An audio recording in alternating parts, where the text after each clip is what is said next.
Hello viewers, আসসালামু আলাইকুম। আজকে আমি আপনাদেরকে তৈরি করে দেখাবো টমেটো সস। চলছে রমজান মাসে ভাজা পোড়া অনেক কিছু খাওয়া হয়, তার সাথে টমেটো সস হলে খেতে কিন্তু মন্দ হয় না।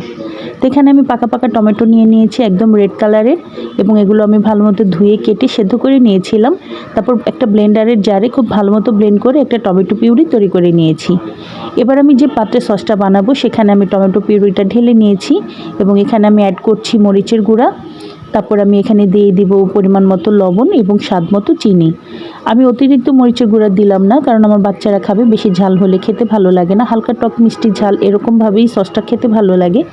তো বেশ অনেকটা সময় জাল করার পরে যখন এরকম একটা পর্যায়ে চলে আসবে, তখন আমি এখানে দিয়ে দিচ্ছি কর্নফ্লাওয়ার। তাহলে এটার গ্রেভিটা খুব সুন্দর হবে।